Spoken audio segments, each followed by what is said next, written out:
And here we are.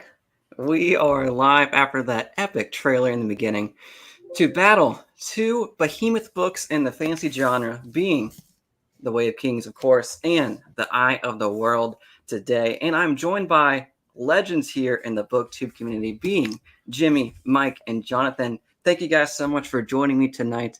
A little tuber like me, I really appreciate it. I really do. So, how you guys doing, guys? You guys doing good? I'm Living the good. dream. Yeah, You ready to battle some books? I really enjoyed the fact that you used Bruce Buffer in the intro. Just saying. Once a time it would have been Michael Buffer only, but now Bruce Buffer has eclipsed him. And for me, I appreciate that. He's just a great way to get the hype going for almost any situation. But I just want to say thank you again so much. And I know we're battling two books here, two huge books in both of these genres, or this genre itself. But I wanted to ask you guys, Way of Kings, Eye of the World. I know we were just talking about this before we actually started the stream. I was going to ask you guys, when's the last time you actually read these books? I think, Mike, you said it was like 5 years ago or 6 years read ago. Eye of the World in 2019 because that's right around the time I started the channel, and I read The Way of Kings in 2017 right after I finished Mistborn. So yeah, it's been a minute, so this could be fun. So you remember some of the characters' names? Maybe Adolin, maybe Kaladin. I don't know. Oh, Jimmy, what about you, man? So I read Eye of the World probably around the same time Mike did in 2019. And I read Way of Kings for the first time in 2020. And I remember that because it was when I was moving, and it was the worst move ever. It was awful. And that book kind of like rescued me from that move, because like that was the only thing I had energy to do at the end of the day. And I loved it. And I made this really crappy review, in my opinion, where I just was like loving it and raving about how good it was. And to this day, I think it's my #1 viewed video that's a review on my channel. Well, dang. Yeah. So I have fond memories of it. And I just finished a reread of The Way of Kings, but it took me months and months and months. But I enjoyed it. So a little more fresh on The Way of Kings than I am Eye of the World. Same story for me, though. Wheel of Time pretty much built my channel when I was first getting going. So all those old videos are so horrible for me to go back and watch. But I'm glad that people still get enjoyment out of it. I still get people messaging me about it. Oh, every time I finish a book, I watch one of those. I'm like, I hope you're just listening and not watching. I know I know a lot of people, especially in fantasy, like usually they start with Wheel of Time first. But for me, I actually read The Way of Kings first before going into Wheel of Time. And it blew me away. I actually listened to the audiobook version of it first. This is back when I was not really reading physical books. I was only listening to books. And this beast of a book, when I saw the hour count was like 56, 60 hours, I was like, oh my God, this is going to take me a year to listen to. But after, a few hours, I was just jamming through. It was amazing. I'm a long time Stephen King reader, so them big books didn't scare me. Really, 60 hours? Is that how long those audiobooks are? I'm pretty sure book 1's 56. I'm pretty sure. How slow is Michael Kramer reading? God. When you have that many words, I mean, it takes a while. Man. Jonathan, when did you read it for you? Eye of the World I first read in 2017. And then Way of Kings I first read in 2020. I waited to start any other Brandon Sanderson stuff until I finished Wheel of Time, so it took me a while. And then I reread Eye of the World right before season 1 of the show came out, and I listened to a few chapters of Way of Kings both around 2021, so they're about equally fresh, I think. Oh, perfect. So we have a couple years of, mind gap and a bunch of books in between.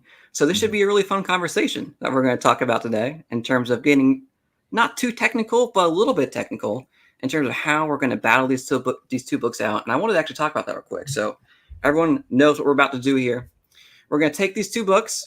We are going to individually rank them on a 1 to 10 scale. So 1 is, bad, not good. 10 is amazing. We loved it. For 6 different categories, and we're going to average our scores up, total them at the end, and see which book comes out on top. And those categories: plot. We all remember the plots, right? Characters, environment, magic, creatures, and the ending. So hopefully we can somewhat talk about some of these too, if we remember them. But maybe it's just to be a gut feeling. In your gut, you just feel a certain book is better than the other, and that's fine because we're just people on the internet talking about books. I can't wait for someone to tell me, you idiot, that didn't happen until book 3. Right? Yeah. Also, should we be careful about spoilers for like later in the series stuff? Or just keep it to these 2 books. Yeah, I wanted to talk about just book 1 of each of these series. Okay. So everything is full game, I think, in books 1 of each of these.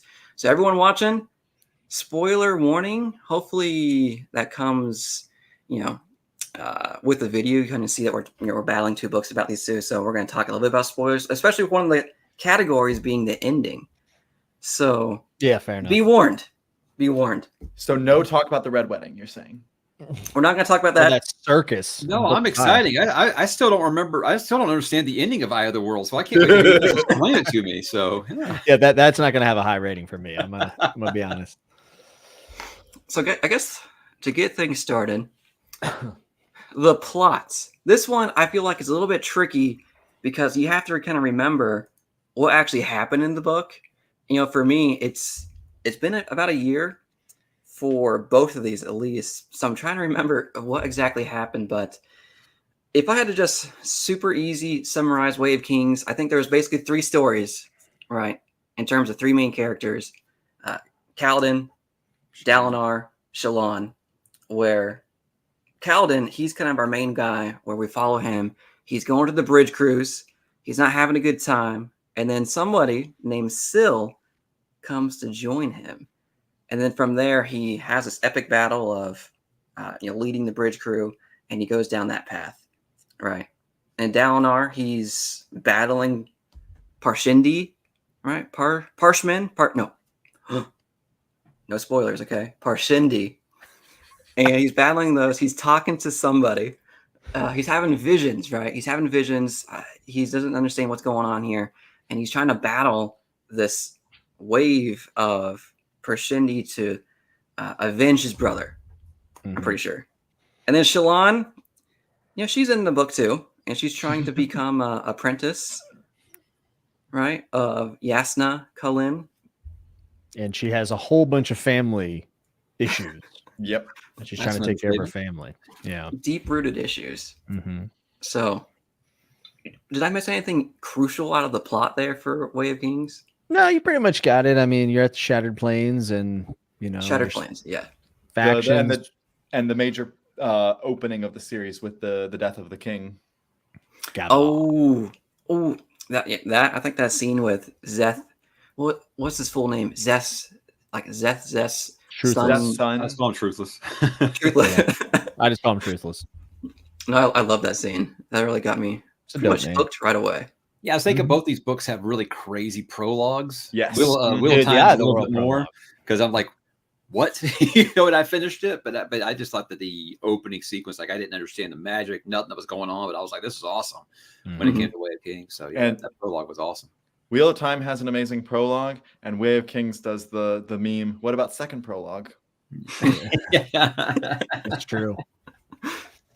And then for the plot of Eye of the World, I'm pretty sure it's just like 3 kids that are not in the Shire, but in something different. It's called the 2 Rivers.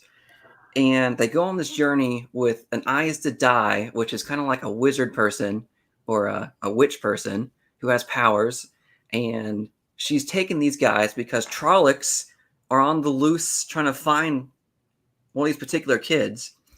And Moraine can't tell which one has the special power because in this world, only women can channel this power. But sometimes a guy can, and maybe they're special. Dragon Reborn, maybe? She don't know who it is. So I think it's her goal to take these 3 to Tar Valon, the White Tower, right? And figure out, who is the Dragon Reborn. But at the very end, something happens at this place called the Eye of the World.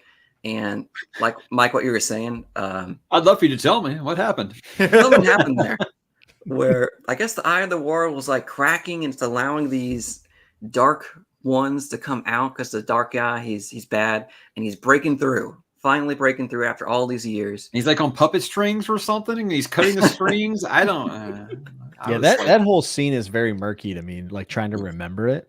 And I didn't make it to episode 8 of the show to remind me, unfortunately, which I heard was, dicey anyways. Yeah, the episode, I don't know about that one. So, I know we're talking about the plot here. Anything that I missed, like crucial out of Eye of the World? What's like the main thing? I mean, the part where Sam and Frodo run into the elves was a pretty good. I mean, the thing was, like, everybody says, "Oh, it feels like Walmart, Great Value, Fellowship of the Ring." It does. It does. I thought it was different enough that I was interested. But I remember when I finished, I said, "It's not the best book I've ever read, but it's definitely not the worst fantasy book I've ever read."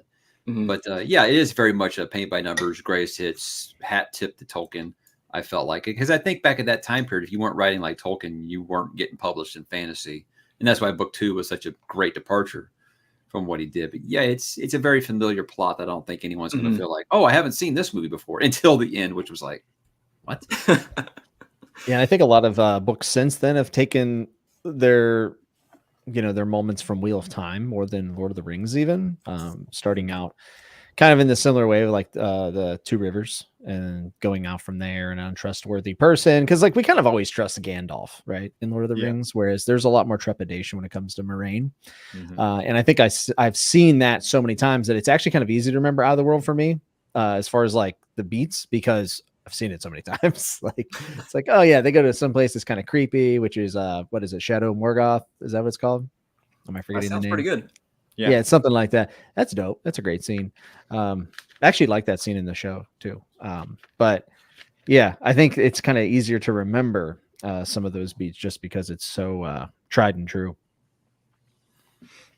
Well, if you had to give the plot a 1 out of 10 rating, Jimmy, for The Way of the Kings first, what are you feeling like there? Well, it does meander quite a bit because you have Kaladin doing sad boy things, which is like what he does. Very and sad. then you have Shallan, who is, not people's favorites. I'm actually more of a Shallan defender than most people are, I think. Because I think her family stuff's super interesting. But like, it definitely is slow throughout the entire thing. And the plot is almost unclear of like what everyone's going for. And then you kind of get them all connected at the end, right? So I don't think it's an exceptionally strong plot. I would probably give it like a 7, I guess. I don't know. I'm so used to Goodreads doing things out of 5. I gotta like figure it out. That's pretty good. A 7 out of 10. That's a pretty good rating. Yeah, are we doing halves? Are we doing decimal points? Or hey, you can do 7.125 if you want to. Okay, all right. Dang, all right. Well, I'm gonna stick with a flat 7. But I mean, it is a slow book, and if you're not sold on the setting and the characters, like I don't think the plot's gonna pull you through. The ending could hook you though. The ending's tremendous, yes. But the ending is the ending. It's not the whole plot. So, Jonathan, what about you, man? I have a feeling based off what you just said, we're going to have very similar numbers as we go through this. Because I also put Way of Kings at 7 for the plot.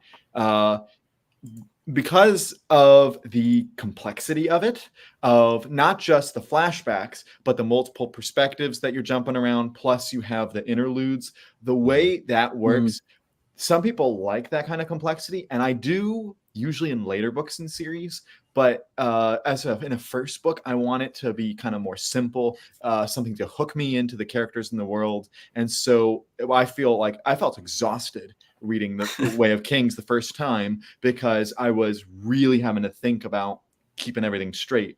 Whereas with Eye of the World, it's a much more straightforward book. And then it gets the series, the viewpoints go crazy later on. So for Way of Kings, I'll give it a 7. Good score.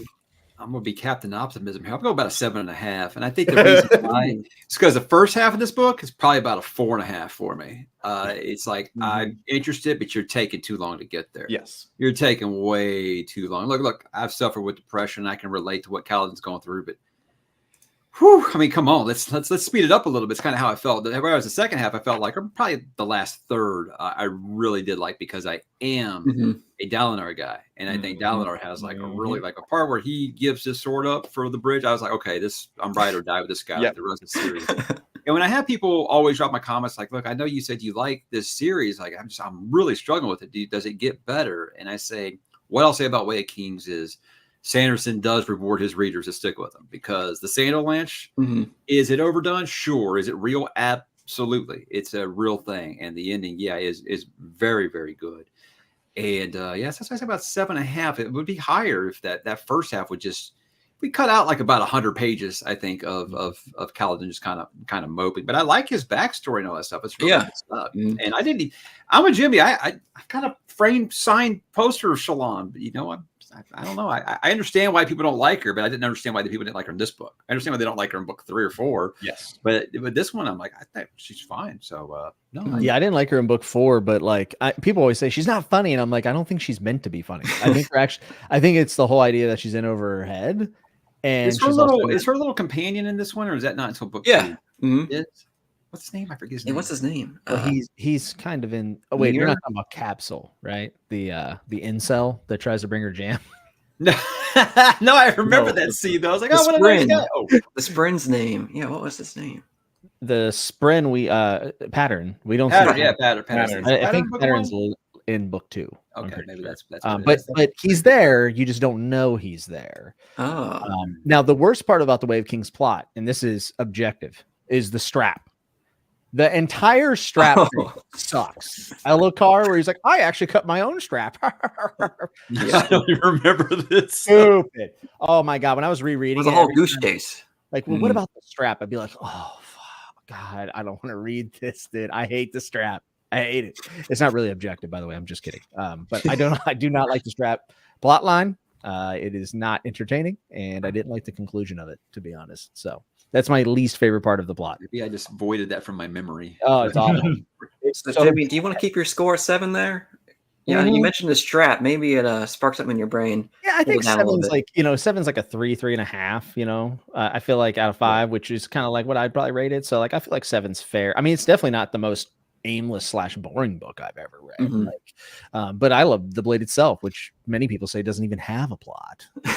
It has the best plot. I mean, I've been I love Blade itself, but I don't think it's the worst. There's just things about it that I don't necessarily love, but like there's a lot of stuff that kind of gets you like, oh, I wonder what that's about. And like the interludes don't make any sense half the time. No. Which I kind of like. I was tempted to skip them the first time, not even kidding. Yes. I mean, there's still some stuff that we really don't even know what it means. But there's also but you got to read like this 18th section of the Cosmere to understand it or something. I don't know. This guy's crossing ponds. I not so into that stuff. Here's a question for you guys. I don't know if you remember this, but we were talking about the prologues, and this kind of ties into like just like picking up on little things to maybe take care of the fact that there isn't much of a plot in the first half of the book. Did you ever notice that in the prologue, whenever it shows all the heralds like throwing down their blades and the Knights Radiance throwing down their blades, there's no Spren.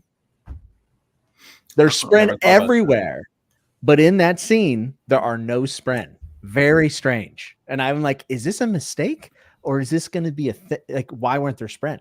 It's very interesting. Sorry, I just reread it. Something I would have noticed me on a reread. I guess I just went looking for it for the first I noticed on the reread.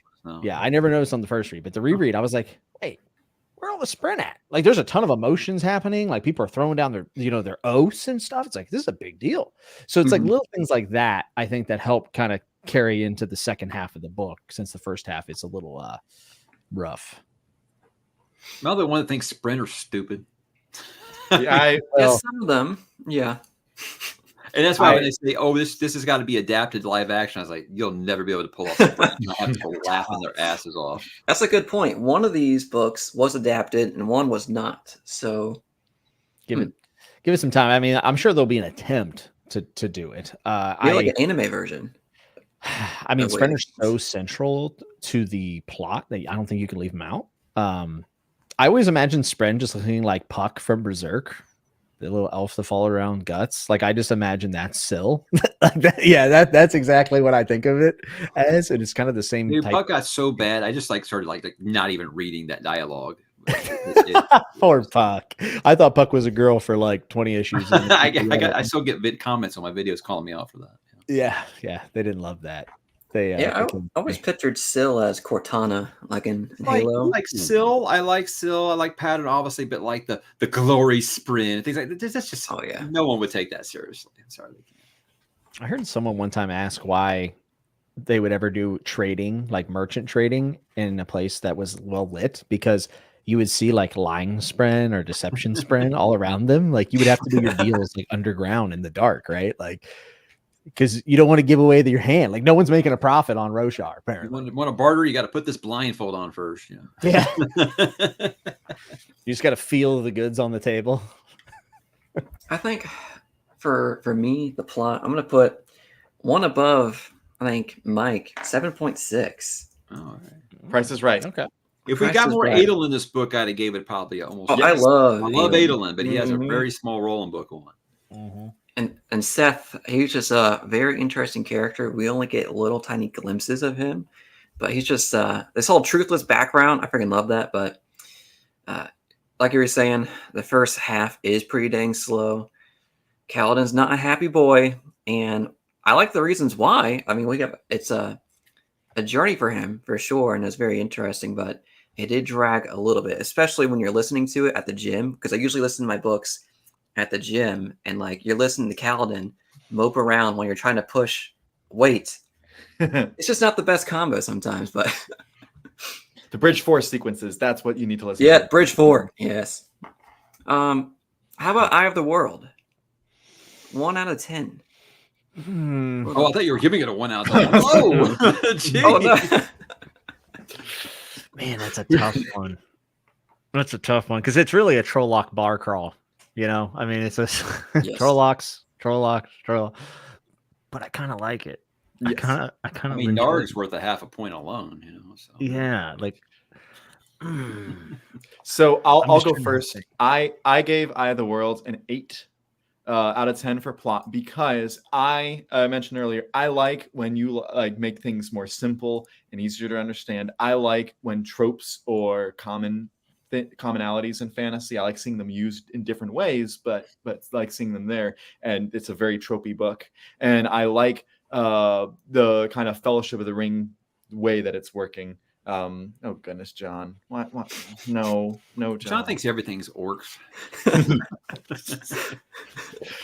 So I do like the simplicity of the plot, and I like following the idea of as three boys, which one's the actual Dragon Reborn, and you figure it out pretty early, but there's still a little bit of curiosity there. So I give it an 8.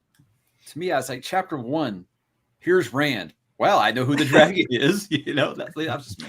Oh, really? It took me a little bit before I absolutely knew. I just remember them describing Rand as being so different compared to his dad. Like he was 2 foot taller than his dad. He was super good at the bow and arrow. It's like, okay, this guy might be a little bit special. This dude's tall and women love him. A protagonist. Lot. Yes, but he thinks that his other 2 friends are better with girls than he is. So. Yes. He's kind of a movie character too. My cousin who got me into reading the Wheel of Time, he tried to justify all the Rand stuff with girls throughout the series, and I was like, it never worked with me. I was like, pick one. It was just weird. I feel like Rand gave the advice to a generation of fantasy readers that you should just argue with women a ton, and that's how you get ladies. I don't know about that approach, bro. I don't know what Robert Jordan was smoking, but it wasn't good. I think for a score from my side, I'm going to go a little bit lower compared to Way King, just because I'm a little bit biased because I read Way Kings first and it's had a bigger impact to me. I'm just going to go 7 for Eye of the World on my side. I hope that's okay for you guys. That's fine with me. How about Jimmy? What are your thoughts here?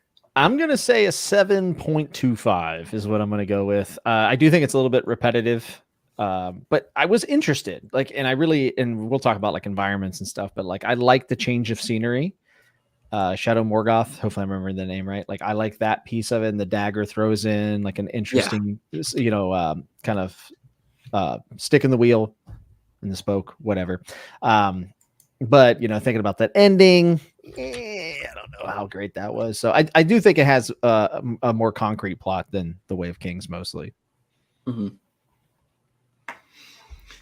And last but not least, Mike, I think I'll roll the 6.5 because I love Lord of the Rings.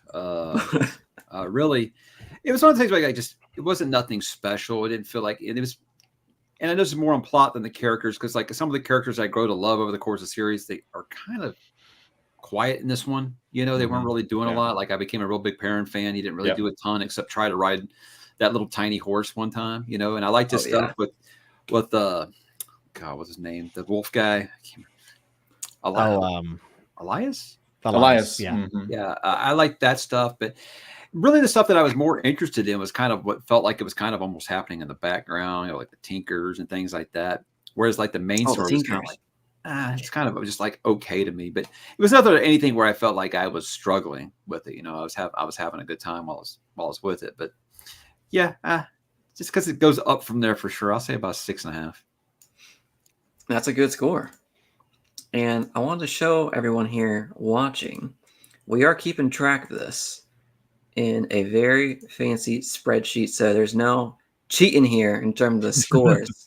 So you can see at the moment, one is barely a touch higher so far in the plot, but we have a few more categories to go. So let's talk about characters next. And I think one person that we can all agree about that we all love has to be Sadeas, right? From Way of Kings. We love to hate. Bitch made, man.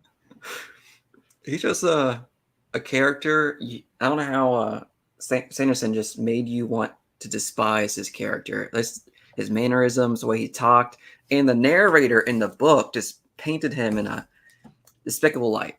And I loved it, but I hated it at the same time.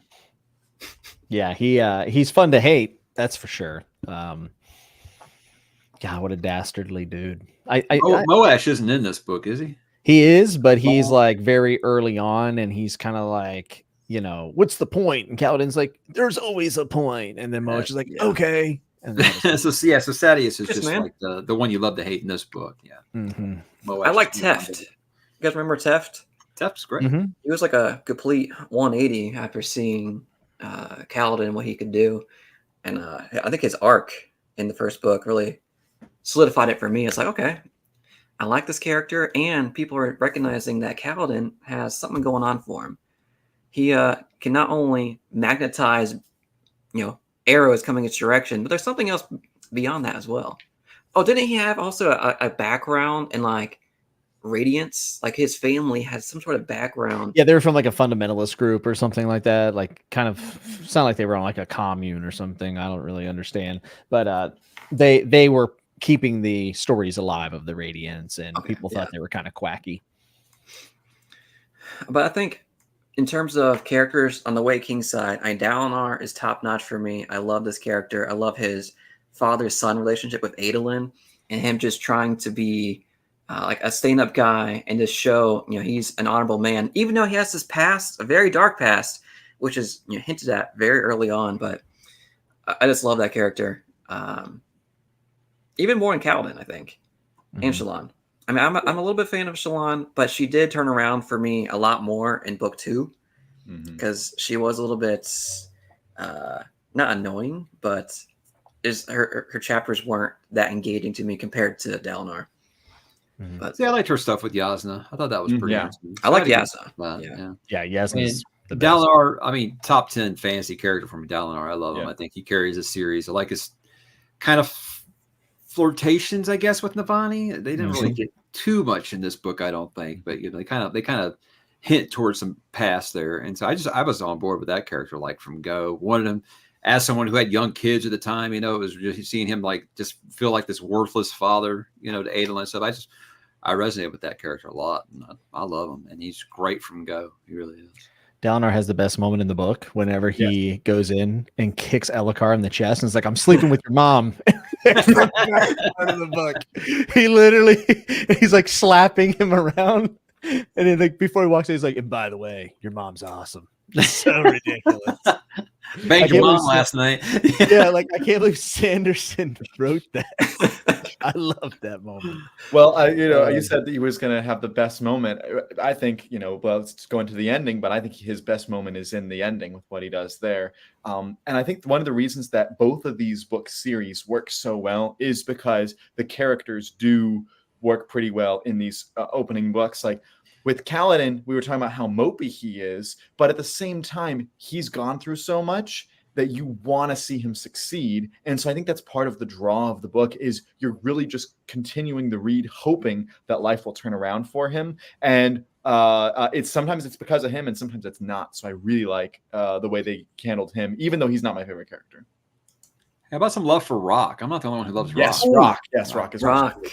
I mean, the thing was like getting attached to that bridge crew. That was something I didn't expect. But I think I liked or loved to hate every character really in the book except Wit. I had no idea what was going on with Wit. I mean, and everyone's like, "Oh yeah, it's kind of like Fool from Realm." At the time, I never read Realm of the Eldar, so I'm like, I can see it now for sure because I don't really understand what you're talking about. I'm not even sure you're on the same planet as everyone else right now. So, And the guy with the missing arm made me bust out laughing so many freaking times. Like he was missing one arm, and you know who I'm talking about? In the bridge crew, he's missing one arm, and I just read the book and I already forgot. oh my goodness, he was one of I my didn't favorite remember Tef's name until you said it. So yeah, I was thinking Lopin, but it's not Lopin, is it? Lopin? Yeah, he's the It one could that be calls Lopin. everyone the one that Goncho. calls him like Gancho or something. They call Yeah, that's him. Yeah, Uh-huh. yeah. Goncho. Yeah, one-armed Herdazian. It's him. I couldn't remember. Yeah, he's fun. Yes. So I'm just gonna go out there for characters. For me, I'm gonna go a 9 for Way of Kings. I loved basically everybody, besides a couple. So I'm gonna go That's 9. not everybody. Basically everybody, besides a couple. Put me down for 9.25 because, like I said, I Ooh. enjoyed all these characters, and the only reason it's not a 10 is because I think in book 2 he takes him to a 10. So, Yes. spoiler: if we do a follow-up, guys, Words of Radiance would have a 10 for characters. Yeah, I like I said, I love that whole bridge crew. I like just about everybody, or I love to hate everyone. So there's no one on the page I ever feel like get this person off the page or drive me crazy. And unless Kaladin's doing like his thing, but again, Kaladin's a great character. So. I think I'm gonna go with an 8. I think it's a solid 8. I'm trying to keep like later events out of it for good and for bad because there's some characters that go away I don't love. But in just Way of Kings, like I really like it. There's really no characters there that I detest. So Lift's not there yet, so that's a good thing.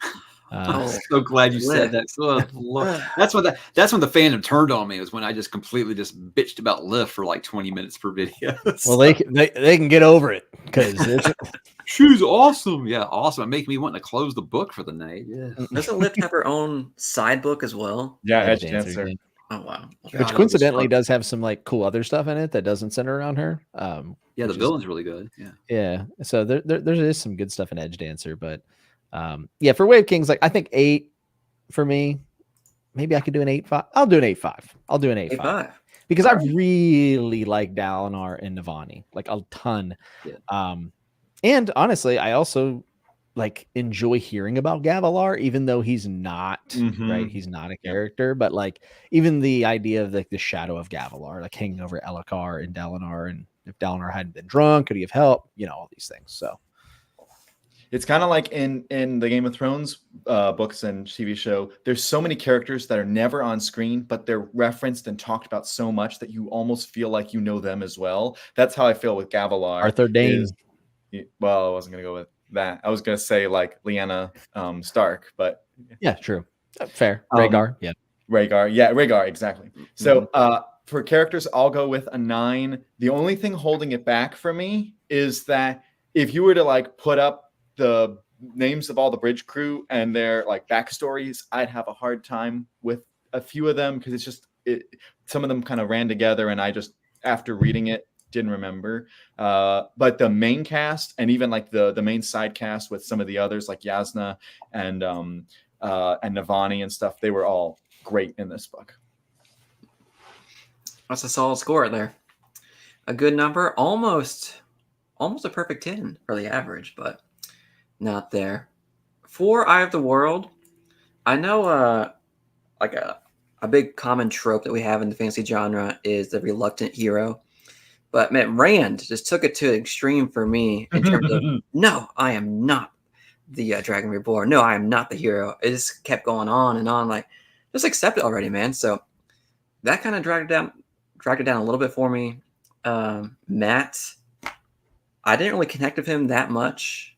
I did like his scenes though when he had the dagger and he like transformed to like a golem looking creature almost. I did like that. And Loyal, I loved Oh, I like Loyal. Loyal. Loyal's a goat. So he was a fantastic character. I loved him, and also the two characters that Rand meets in the castle, the brother and sister. Oh, Where, when he's like you crawling up the castle wall, and he actually breaks inside. Like there's no security. Everyone's just like, how do you get in Elaine here? and Gowan Yeah. and Galad? That's it. I really like them as well. See, with me, this one's hard because we're talking about Eye of the World, and I'm trying to think about when I read it, how I felt about these characters, not what they're going to do later, because everybody knows, well, Matt's like, everybody tells Matt's going to be your favorite character by the end. So I'm like, okay. And then I read this, I was like, fucking for real? I mean, how? Because I thought he was just kind of annoying in this book.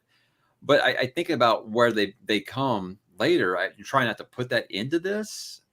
I think there's a lot of characters that I'm just like, on this first book, and all those Aes Sedai names at first, man, were just kind of bleeding together for me, and that didn't change over the course of the series. But not giving them credit for what they do later on, I'm like a 6.5. 6.5. Okay. Yeah, I really like Lan. Just Lan's cool. I like when Lan like busts out poetry from out of nowhere. He's like all quiet and stoic, and all of a sudden he's like, "You're my forever girl, baby," and I'm like, "What in the world?" So. Mm-hmm. Now, I will say that Moraine alone rises it really high for me because we were talking about earlier, the kind of, she's the Gandalf, but there's a little bit of distrust with her, and we pretty much know that she has good intentions, but at the same time we have a little bit of doubt, and I like that with her. It's a unique version of this at the time that it came out. I do agree that the other characters become better characters in the later books. So but I do really like Rand. I do like the simplicity of Rand's character, of Matt's character, of Perrin in this. They all have good true hearts in this still. And even Nynaeve, I know she gets annoying for some people, but I didn't mind her in this one. Yeah. So I'll go with like a 7. So funny because Nynaeve is my favorite character by the end of the series, but I hated her for like almost the first half of the series. So it's amazing. It really is. But Egwene's the worst, and she's the worst from day one. I don't care. Sorry, Egwene. I mentioned that made a lot of people happy. Well, I called her Mary Sue one time, and woo! Yeah. Oh my. I'm going to be a hater. I'm going to give the characters a 5.5. Part of this, I'm trying to keep out my bias because I DNF Wheel of Time at book 6. I was done with it. And I actually think I like the characters more in like books 1, 2, and most of 3 than I ended up liking them in 4, 5, 6. I didn't hate them in book 1, but I remember just being like, Matt's annoying. Perrin's cool. I don't care about Rand. Loyal is interesting. And I liked Lan and Moraine. And so much so that I like Moraine. And then, like, I get the distrust because, like, they're far away and they don't have experience. I said whatever. But, like, after the 3rd time she saved your life, maybe trust her a little bit. Just a little bit. Yeah. Yeah, they trust Tom from, the first minute they meet Tom. I mean, he's way more shady, but yeah, and Tom's cool. I really like Tom as a character. He's cool, and I like Elaine. So, like, it's not like I didn't like them all, but there was none of it was like, oh man, these characters are just going to be some of my favorite, which I don't think it was the intention. I know they grow a lot over the 14 or so books, but for me, just they weren't remarkable. Yeah. Well, Tom did teach Rand and Matt how to play the flute and stuff, right? That's a huge skill. They use that skill money, right? To like traverse whatever the world's called. I forget what the world's called. I like Tam. He's just only in there for like 5 minutes. Yeah. Yeah, Tam's cool. So again, I'm thinking about what characters do later in the series and trying not to let that affect how I felt. So I'm gonna give characters a 7 on my side, and So far, there is a book that's in the lead, which you guys can probably deduce. But let's move on to the environment. The environment in both these books, and where I'm coming from this is just like the scenes, the scenery, the backdrop, the background, where these characters are at. And we all know, like, in Way of the Kings, they're in Roshar, but I think the majority of like the entire story takes basically place in the Shattered Plains and wherever Sholon's at, which is somewhere else. So, Yeah. which I did love. Carbranth, I really like that area. But it's just like these two areas, and all we're getting is just barren wasteland that's full of cracks in the ground. And it became a little bit monotonous a little bit for me. So for environment, I'm just going to give it a 6.5 on the Way of Kings on my side. Yeah, the Shattered Plains doesn't inspire much in me, to be honest. It's pretty, like, obviously he uses it to great effect, and you have to wonder what shattered those planes. That's like another question. Like, just in its name alone, you're like, well, what happened here? Which is cool. Carbranth is awesome. The structures, how they are not sure how they were built. I like ancient history like that, like ancient alien stuff. Not that I necessarily really believe it, but it's still fascinating to think about. So Roshar is really cool when you look at the map. Yes. I don't think Brandon Sanderson's done a very great job of getting us around that map. It's actually one of my big complaints of the series. I'm very excited for the places we're going in book 5, and I'm hoping that we'll finally get to see some stuff that feels different. So I'm actually not the biggest fan of the overall setting in book 1. So I'm going to give it a 6. I think I said something similar. This is a great map. Sure would be nice if we got to see more of it. Yeah, that's kind of how I feel about it. With Wheel of Time, it's like I like how many places they actually go that first book. Yeah. What annoyed me on first reading, I was like, what's the name of this world? Because I'm not using Randland. Sorry, that's terrible. That's what people kept telling the viewers kept telling me, oh, we just call it Randland. I'm like, I'm going to give it a point off.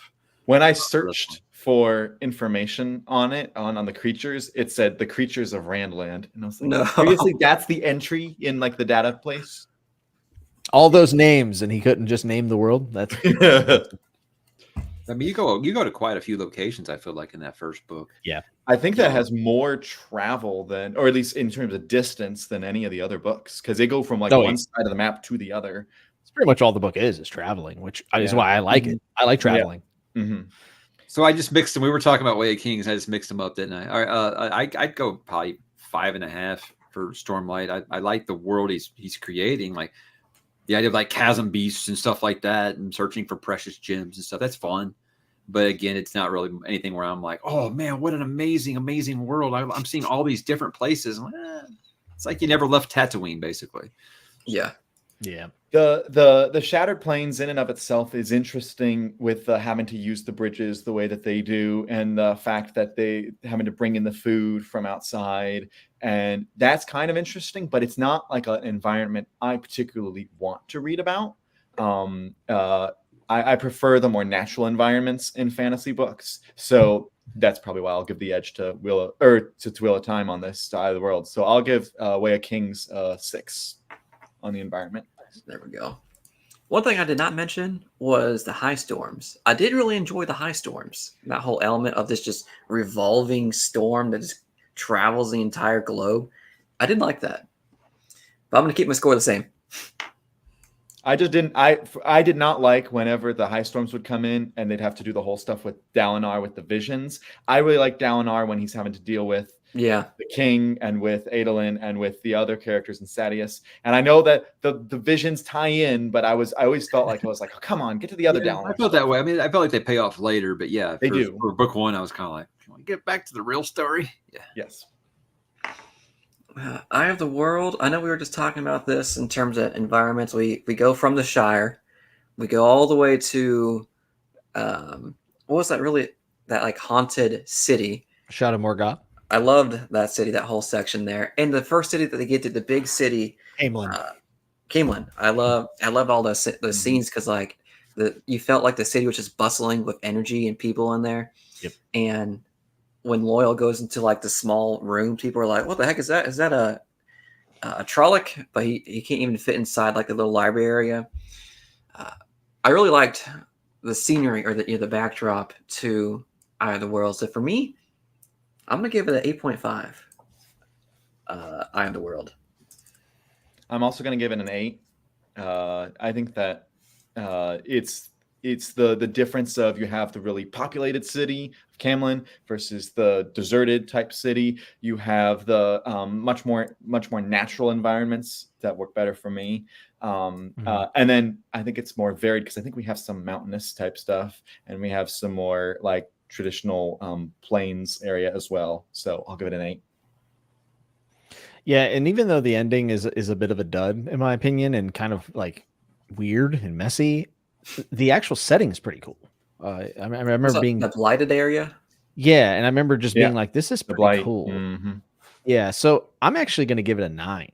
When I think of Wheel of Time, the one thing that I never complained about was setting in any of the books. I really enjoyed the way Robert Jordan handled it, and Camelin lives rent free in my head. I think about it a lot. I don't know why. I just really love that city. I'm pretty locked up with Jimmy on this one. There's not really anything. The only complaint I really have is I don't like it being called Randland. Other than that, and you know that's not an in book problem. You know that's just like a thing. But I mean, I think that to me it felt just as epic as Middle Earth, and where I was following that map the whole time and kind of trading. And you just felt like, oh man, we're finally getting to Camelin. You know, we've been trying to get here for a while. It just felt like I was taking a journey with him, and it wasn't just like you look at a book like, and I hate to pick on Aragon, but you look at a book like Aragon, it's like, and they traveled, and then they sword fought, and then they traveled, and then they trained, and then they traveled. And it's like, snore. This made the travel feel like, okay, stuff's going along the way. These characters are actually getting their XP along the way in an entertaining way, not in a cradle kind of way. I'm just dunking on everything here. But I really just have a hard time saying that it wasn't anything. So I'm like 9.25, I think, for sure. It's one of the strengths of the book, without a doubt. Yeah, there's many like iconic places in Wheel of Time that I still think about. Like I said, it's not really my favorite series, but I can't knock Jordan's ability to. Do you ever go back to it? You stopped after 6? Yeah, so I got to 6, and I've read the prologue, half the prologue, like 3 times because I'm like, like every now and then I'm like, I got to get back to it. And then I crack it open, and that prologue's like 150 pages or some madness. And I'm like, oh my God. I took a 6-month break after Lord of Chaos, and I wasn't sure if I was going back or not. But yeah, it was. I really did not like book 5. Book 5 really killed it for me. So everyone's like, oh, 7 through 10 is terrible. It's because it just got to make it. I was like, dude, 5 is pretty bad. We're like hanging out with a circus. What the fudge am I reading? So for me, I was not a fan of 5. Sorry, I keep derailing. Once we got to about books 4 and 5, I just felt so invested in the characters by that point. And it was also the only real, other than like Shannara, it was the only real fantasy series I was reading. So I was so invested. I was like, it didn't bother me that the later books did not have much plot. Or the slog, for other people, it didn't bother me as much because I was so invested. I was like, I have to keep finding out what happens to these characters. And so I just kept going and just breezed through it. And that really helped me enjoy it more than if I had really slowed down and been done other things as well. I would have felt, this plot's not working for me. Mm-hmm. Well, I only read the book 2 in the Wheel of Time, so I don't know anything that you're talking about, but it sounds like a slug. So I don't know, man. Hey, a lot of people like book 5. I mean, I've seen people say book 6 is their favorite. There's an experience out there for everything because so many people have read it. I mean, it sold over 120 million books before the television show. So yeah, I can only imagine it's went up since then. My hot take with the whole overall series is that books 11 through 14 are my top 4 books in the series. From Knife of Dreams on. That's my favorite of the series. I found the Sandersonian. But I'd never read Sanderson when I read those last 3, but I loved the last 3 that much, and I was like, I need to check out. And then you read everything from him. There you go. Yes, exactly. That's how he did it. He hooked everybody. No, I Magic. mean, I like big time Sanderson fans in my Discord that only read it so they could read the Sanderson books. They only read it just so they could read the Sanderson books. I'm like, wow, that's commitment, guys. Mm-hmm. What do you call the magic system in Way of Kings? Just radiance? Surge bind? Yo, okay. I think that's what it's called. Yeah. Binding?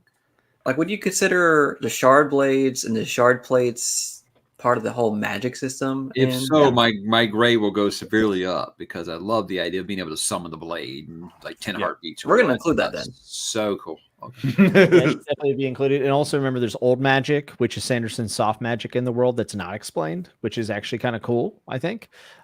Which is, going over. That's probably a little bit outside of the way the king, so I won't mention it. But there is old magic, which is basically kind of like superstitions and boons and all kinds of things that no one knows how they work, which is really cool. And then you have like the Fabrial, like techno magic. Right, like you have the inventions, like whenever the fabric, Taravangian's like niece or granddaughter gets stuck in a wall, and they have to have Yaz and the Soulcaster out. That's so dumb. I love that. Sometimes I forget about these derails that happened in that book. They're like, what is So this weird. about? It's so weird. And then obviously, like, it turned to blood. What? Yeah, like there's a lot of really weird stuff in that book. So like. Surge binding is definitely part of it. Fabrial's old magic, and I think you can definitely count the shard blades. They're sick. Oh yeah, they're awesome. The shard plates make them look like ancient titans or something. Mm-hmm. And then I have the magic system later in the series. It's just that it feels like it's too OP. Like it's like, okay, I got stabbed, whoop, healed. It was just, that's something that really bothers me about it, but not so much in this book. As far as the magic goes, like you read that prologue and I'm like, I have no idea what's going on right now. Mm-hmm. But cool. It sounds really, really awesome. So, but when you're including the shard plate and the shard blades, which I just think is just an incredible idea. I'd probably go around an 8 for this for sure. It'd be higher if I actually understood the magic system, which he would explain too much along the way, the rest of the series, I think. Rhythm of War. In this one, I'm more intrigued than but I'm old school when it comes to magic systems. I don't need to know how it works. You can do magic. Why? Because you're a mage or a wizard. Yes, I got it. I'm good. Mm-hmm. I don't need you to explain the science of it to me. But a lot of people like that. So despite me being a big Sandersonian and him being my favorite author, my least favorite thing about him is his magic systems. I'm like you. You're magic because you're magic. Good. That's all I need to know. So the magic system here didn't really work for me as much. Like I understand the basic concepts of it because he spends so much time explaining it, but I'm gonna go really low. I'm gonna give it a 5. I just even this book, and even if we were going later, yeah. Wow, I don't think I've ever heard a Sanderson fan say they didn't like his magic systems. Woo. See, I put like themes and his characters as like my favorite stuff about him, and even his plots usually. But then like magic I like the magic in Mistborn. I thought that actually made sense. It was pretty cool. I felt original. This I'm just like, I like it. I like it in Warbreaker. Like that's like the one I'm like, okay, I like the magic system here, cool. But yeah. Warbreaker. I'm gonna go with Mike. I'm gonna go with an 8 here as well for the magic system. You can't deny having a shard blade just pop out of your hand. Like you can't deny that's not cool. Yeah, it's certainly pretty sweet. I like the lashing. Yeah, I don't know if I love lashing. That's like where I'm kind of hung up on. In the video game tutorial type feel it always has. But the one thing what lashing is. That's like what Zeth is doing in the prologue. Is like he lashed to the ceiling and then something, and it's like how it changes the gravity, like the direction of gravity. He's doing something. So he's like doing some Inception stuff. Yeah. Oh, yeah. Okay. All right. So it's like I don't actually love that, but I like the implications of the magic has on the world, if that makes sense. I always think he does such a good job of mixing in history, magic, and plot. Mm-hmm. Like he makes it all kind of matter. Like, and I too feel taxed whenever we get too big of an explanation of certain things, even though I know people say it's like super cool and that's great. But like, I'd rather just watch someone like recap it for me on a YouTube video, like Lost in Discovery or something. But I do think that there's a lot of really cool stuff here. Like the Pure Lake up in the north, that entire thing is just so cool. I'm gonna give it a 9. I really, really, really, really like it. I think as it goes on in the series, I think I like it less. But in just Way of Kings, I think there's a lot to like admire. And then Kaladin flowing with Stormlight's sick. I mean, it's yeah. And I the world. I think the power. It's just called the one power. Sidene and Sidar or something. Sidar and Sidar. There's Yeah. two Robert different Jordan sides. makes sure he tells you every single book which half of the power it is. Yeah. Yeah. It's And like, then it's book 11. I know which side of the one power men have. I get it. Yeah, and then there's like, men go mad, and Yeah. Moraine's really the person doing magic. I mean, Yeah. Rand does too eventually, but like it's really Moraine kind of making things happen. And then there's the little bit of the magic with the dagger. That's true. Oh yeah, in the that's book. Yeah. true. But that's more Yeah. soft magic stuff that's happening there. Mhm. Did we get the So- ways in this? The ways gates. Yeah, ways is Yeah, the Waygates. Is it? Huh? Man, it's early. It's Dang. big. I think it's bigger in book 4 when Perrin and his group go back to the other place. But here it's spoiled something. But here it's used a little bit. That's how they basically jump real fast towards the end. Does Perrin's like link with the wolves? Does that count as magic? Or Oh yeah. Yeah. Yeah. Oh, yeah. Yeah. I think I like Perrin was like the character that I related to not related to, but I mean I really got invested in the most Yeah. in the series. And that's why it sucks what happens to him later. But again, I just like those first 4 books. Like Perrin's far and away my favorite one. So yeah, the wolf stuff's really cool. I like that a lot. What is the one that's it's like there's the one power, but then there's like something else that like when he's teaching him, when Tam's teaching him to shoot the bow and arrow, it's something. It's called something else, right? Like the focus something. Oh yeah. I forget what he called it. It's something really, really like to a point where I was like, wait, is this one power or not the one power? This is called something else. Maybe someone will tell me in the comments, but yeah, if all that stuff counts, I probably stick around a 7. That's probably being generous. Probably being really easy grader right now. My wife would be very disappointed as a teacher. No, it's not the third eye. I'll go 6.5 on Yeah, that one. I don't dislike any of it. I might dislike Bellfire, but Bellfire's not till later. Bellfire's Yeah, I don't awesome. think so. I don't think it's early on. Yeah. Moraine's scene is pretty cool though. Whenever they first see her do magic. Yeah. But I think that's just because I like Moraine. So I'm gonna go with like I think a 7's fine. Like really the baseline should be 5. I don't know why I do this, but I'm like 7's average, because of school. I just think like 70%. When in reality I should probably be like going from 5, but I think 7. It's harmless. It's fine. Flame in the I'll do Void. 7. Thank you, Melissa. Flame in the Void. Oh yeah. Jonathan, what about you, man? Yeah, I'll go with 7 for 7 as well. magic. Wow. We are to the decimal right now in terms of how close we are between these two Kings books. would run away with this. All right. I did too. So we're very close. The next category is creatures, though. I think we can have a little bit of fun here because Chasm Fiends in Way of Kings just freaking look and sound cool. Yeah. And when they're battling against that thing, that was just a whole thrill ride of an action scene that I can't get enough of. Plus, there's that basically a huge diamond inside those things. I was like, okay. The gem heart. Yeah, the gem The heart. gem hearts. Yeah. Mm-hmm. I like that. Spren, can we consider them a creature, even though they're kind of like a living being? Yeah, I think it's okay. I mean, they're basically Syl's basically a fairy, right? I mean, it's just Yeah. you don't want to use the word fairy, so I think so. Yeah. So, and then there's these Chol things that remind me of Kremlings. like a fat mule or something. The Chols. Yeah. No, you're right. Trolls are the thing that dragged the cart. I'm thinking of Kremlings, Yes. the little guys who. Kremlings. Gremlings, that's it. Did you all know? This is crazy. I didn't know this. The back of the book of Way of Kings is written by Kremlings. What? The back of the book is canon, and it's in character of the Kremlings. The Kremlings write that. Isn't that crazy? I might be getting it wrong. It might be a group of Kremlings, but all I know is it's actually written from a perspective of someone in the world, and I believe it's Kremlings. Oh yeah, because he says one of them may redeem us, one of them may destroy us. Interesting. Yes. I never noticed that. Isn't that crazy? I thought you were saying the Kremlings wrote from the author who completed the Wheel of Time series.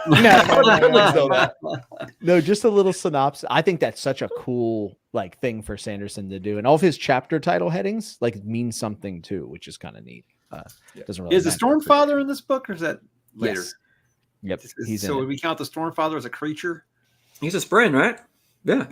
Yeah, I think so. Yeah. I'd count him. Nice. This is going higher than I thought it was. I mean, I think like it feels like it starts at an 8 just because the Chasm Fiends are amazing. Yeah. Put me down for an 8.5. 8.5. I'm gonna mirror that as well. 8.5. Man, I really like Kremlings. I love them. They wrote the back of the book. I mean, They're also just like always around doing stuff. Like they're suspicious, man. I'm telling you, there's something to Kremlings. Calling it now. Chasm Fiends are dope. Yeah. The only thing is again, I would like to see more wildlife in the world from other regions other than the Shattered Plains, and we don't really, well, we never really get that, do we? Trolls are pretty cool. I'm trying to think of if there's anything else that we're forgetting. The part where they like try to figure out who cut a saddle for like 300 pages. So the strap. Look, there's good. There's a lot of great in the book, but there's some things that are just like, okay. Yeah, I had a friend recently read The Way of Kings, and he's like, till the end, he was like, dude, this book sucks. And like, he had convinced me. I was like, this book might actually suck. And like, I was like, this. And then he got to the end. He's like, dude, that end saved the whole book. It was amazing. Came with read book 2. I'm like, okay, whew, thank God I'm not crazy. I'm going to go with a 7.5. I think 7.5. I think just because there's not a lot of variance. Like there's a lot of like stone looking stuff, you know? looking, yes. Yeah, but it's at the very beginning, though, right? Remember in the prologue, there was like this. They were dead, though. The big stone creatures. They're, I think, same book, right? Yeah. Yeah, it is. Big stone creatures. Okay. Yeah, there's big stone creatures, and then there's like blood running, and I think the Kremlings are like drinking the blood, which is really interesting. Kremlings. Again, they're super Kremlin suspicious. conspiracy. I'm gonna, you know what? I'm gonna bump it up to an 8 because I do think that if Stormfather counts, Stormfather alone is so amazing because we're trying to figure out if he's talking to Dalinar, if he's like a recording or something. Because like he never answers Dalinar. He just talks. Unite them. Yeah. Oh my God, he's I could derail this. I'm not going to. I'll just stop. Do we have Shadesmar in this book, or it's not actually called that name in this book, right? I don't remember it even being it's a book mentioned too. until later. Well, no. I think Shalon went into it, and that's when the whole thing was that's right. She dipped very in briefly, but he didn't actually name it what it was. Yeah. Just a sea of beads, I think. Mhm. I guess that would be environment. So I guess not. I don't know. I know what you call that. I'll give creatures a 7. Like I enjoy the Chasm Fiends. I think that's the one that I remembered. I really strongly enjoyed them. All the rest of the creatures, I was like, they're fine. But again, they all seem similar. The kind of stone, which it makes sense that they'd be stone based because of the environment. Yeah. But then again, I was just like, it's not the chitinous shell. Yeah, it's not particularly exciting to me. So now for Eye of the World, we basically, to John's point, we basically have furry orcs or Trollocs. We got a big shadow monster, like something out of Lost or something, in Shadow Morga. That's awesome. That was cool. I like that. And then, what do you consider the dark ones? Like they're people, but then they get like tainted by the dark character.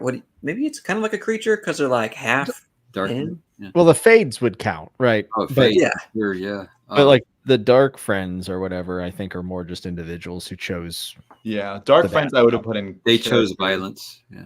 Yeah. At the very end, we meet 2 upper level dark ones, though. Like I forget what they have a particular name, but they're like higher beings of the dark one. Yeah, I can't. It's not Fade. It's whatever's above that, I think. Yeah. Oh, Balzamon's freaking awesome too. Balzamon with his fire eyes. Hell yeah. Oh yeah. Mm-hmm. Yeah, Balzamon was pretty cool. I just always think of Trollocs, and they have a donkey, I think, right? Or Bella, the horse or whatever, right? Were you talking about the Forsaken? We were talking about like the higher dark ones? Forsaken. Oh man, these guys are clowns. Anyway, that's I gotta talk about later in the series if we get into that. But yeah.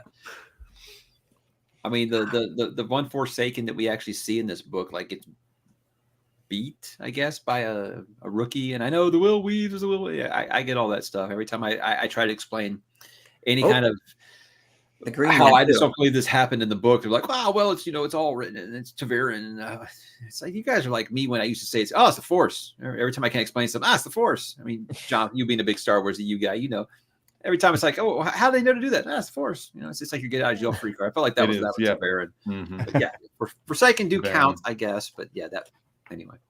I will take over the show complaining about the Forsaken. Sorry. For creatures, I remember Trollocs. Like someone just mentioned the Green Man. Could not even remember the Green Man. Oh, the Green Man from in it. Light. Yeah. This book has awesome creatures, man. Yeah. I'm gonna give them both similar numbers, 6 again. Wait, did you give Way of Kings a 6 or a 7? Yeah. You give it a 6? I thought I gave it a 6, didn't I? I wrote I 7. think you gave it a 7. I'm sorry, I meant to say 6. I apologize. I'm bringing it down then. Wrong 6. Hate. Eye of the World 6. Okay. I'm gonna give it an 8 because I like Malzahn.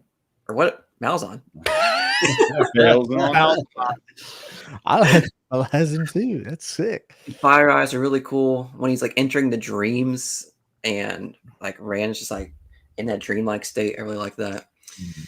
And the Green Man, I don't know if you guys seen a movie called The Green Knight, but it's basically what I pictured the Green Man being. Yeah.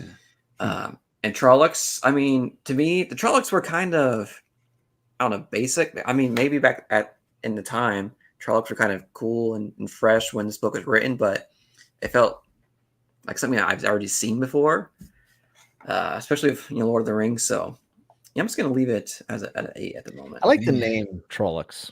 Like, I love the Trollocs, the ones that got like the bird heads and stuff. It's freaking creepy. I love it. yeah, I enjoyed them. Even though they're pretty much orcs, like John said. I mean, they really are, but like I like them more. I think they're cool. I'm gonna go with a 7. I think a solid 7 here.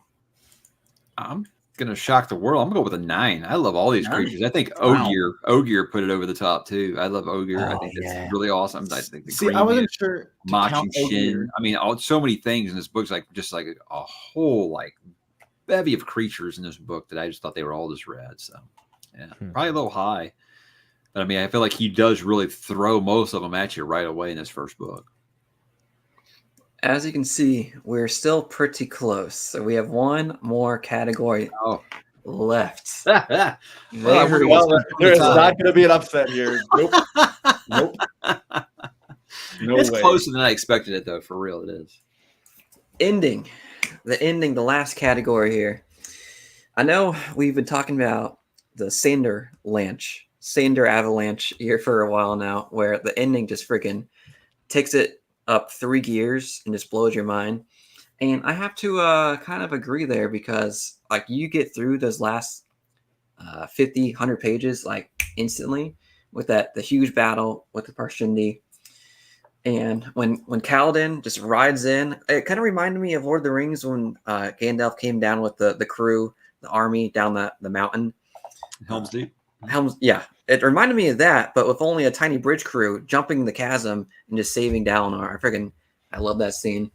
And then basically God telling Dalinar that he's dead. I was like, okay, well, that's a little bit of a hook for me. Mm-hmm.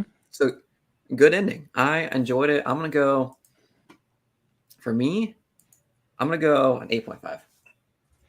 You also have Taln who walks out at the end. Which he's basically saying like the Everstorm's coming because he finally broke in Braze or whatever it's called, which is pretty cool at the end of Way of Kings as well. I'm gonna give it a 9. I think it's up there with one of my favorite endings, but Sanderson outdoes it like immediately in Words of Radiance and Oathbringer for me. So yes, but I do think it's pretty epic.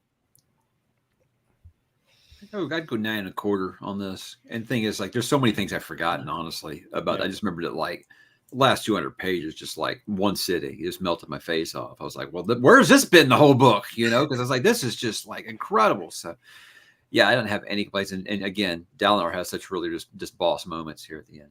Oh, yeah. Jimmy actually reminded me about it. Telling him I'm sleeping with your mom, by the way. Oh, it's amazing. So that just makes it even better in hindsight. So, yeah, like everything from the moment he goes up his sword for Bridgeport, I thought that was just really, really awesome. And yeah, couldn't get enough of it. So I thought everybody had good resolutions at the end.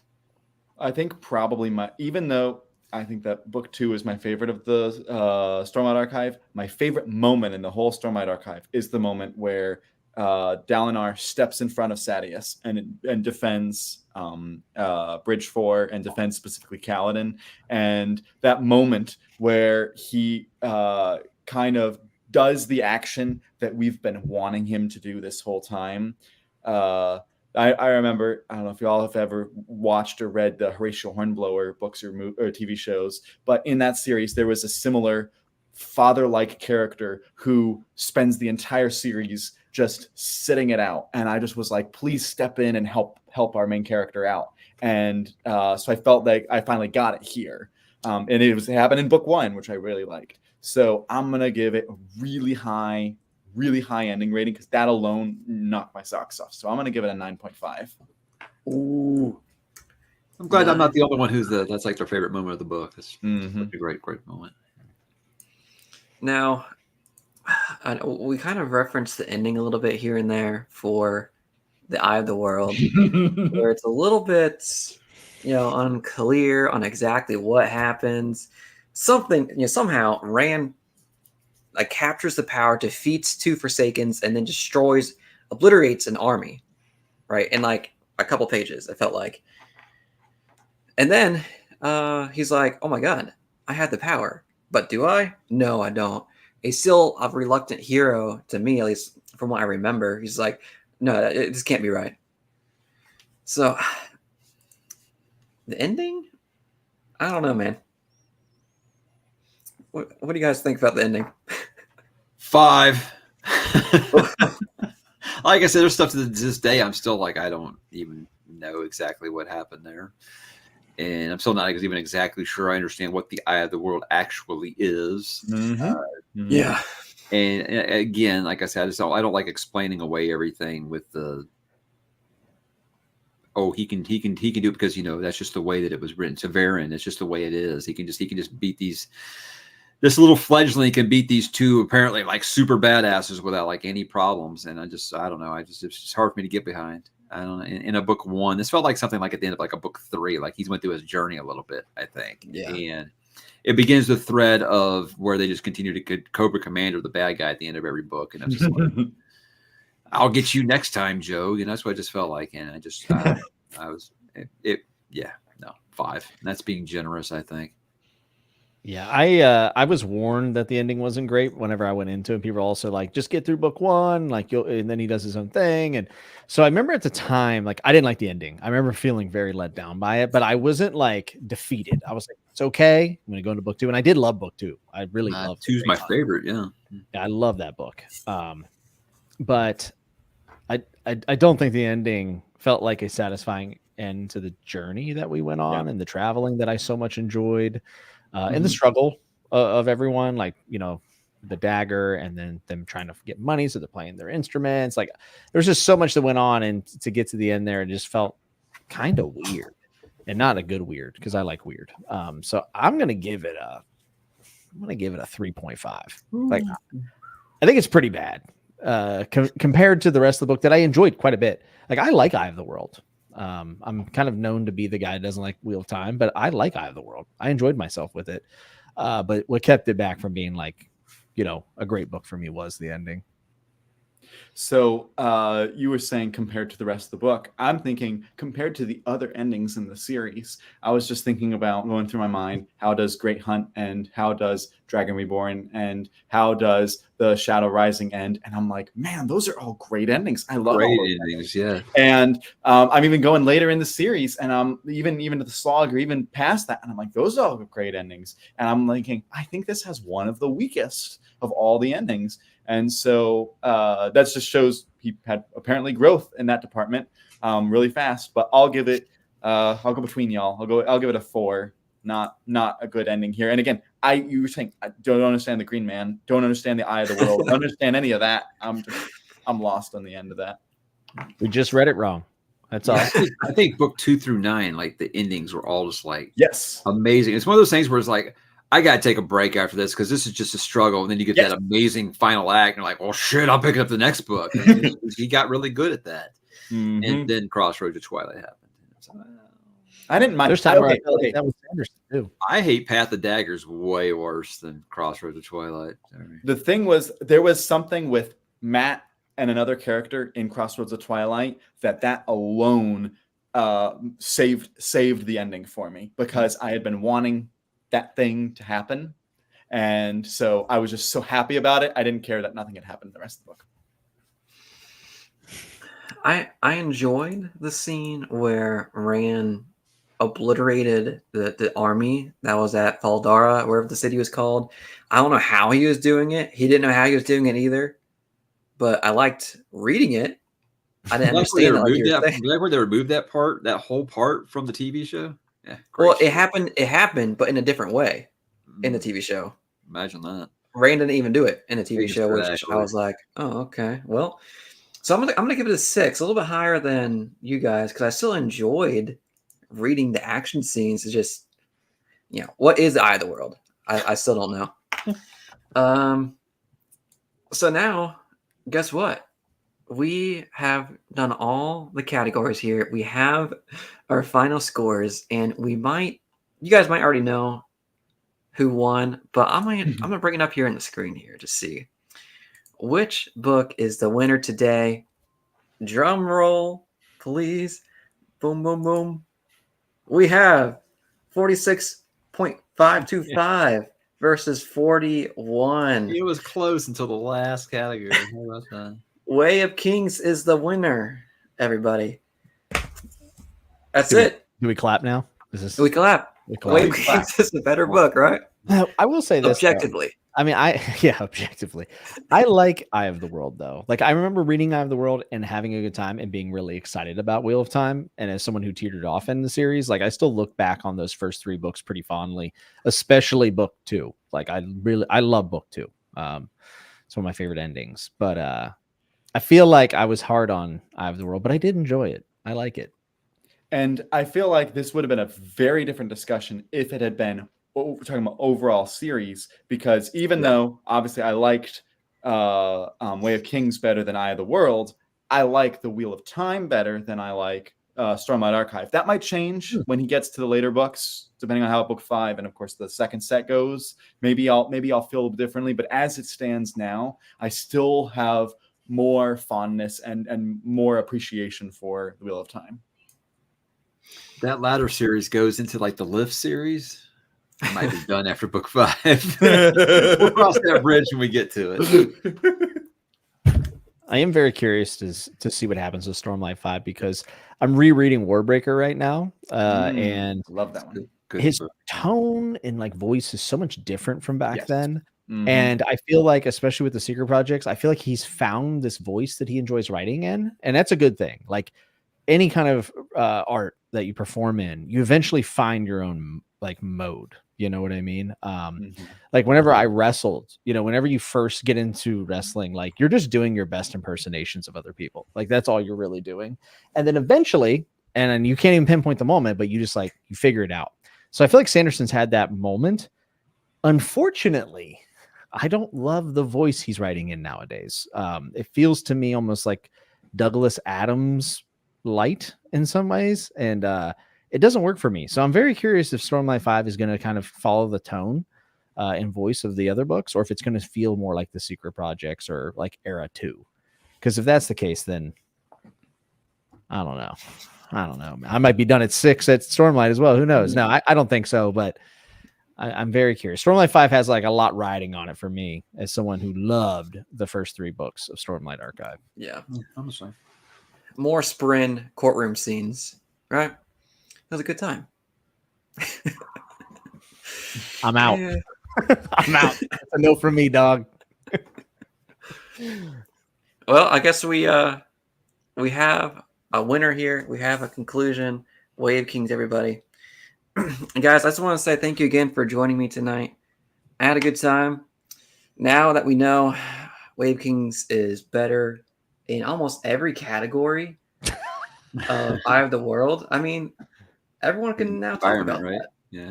Environment is actually the one weaker one compared to everything else. Yeah. Environment is the only one by 2 points. But I just want to say thank you guys, so much for joining me tonight. Hope you had a good time. I just And want to thank everyone you watching for in. obviously first for the invite, but also Yes. not making this Sun Eater versus Red Rising, because everybody wants to do that to me right now. Yeah. No, I love Red Rising, and then I was one of the people that kind of helped to get the ball rolling with Sun Eater, so they think that it's not tough for me. It's Red Rising, but it's just like I don't know. I can't have this conversation because if it would sound like I'm hating on one of the other ones, I'm not doing that. But I'm just saying I'm glad you didn't do that, because everybody's been asking me that lately, and I'm like, stop it. Somewhere. Someone in the Reaper, comments. stop it. Yeah, Someone in the comments mentioned Song of Ice and Fire versus First Law, and I was like, oh, that'd be interesting. that's not even fair. But yeah, it'd be hard. I mean, I just redid my top list, and I put Song of Ice and Fire there, so it would be tough. But that's oh man, that's like asking me to pick one of my favorite kids, man. Exactly. I'm glad you didn't do that with this. All right. So Yeah, it's fun thinking back on reading Eye of the World, because it's been so long, and I actually remember a lot more than I thought I would, which is cool. Which maybe says something about the quality of the book too, honestly, because I forget a lot of books. Yeah, this was fun, man. Thanks for having me. Appreciate it. Thank you. All right, guys. Thanks again. Have a good one. Keep reading. Peace.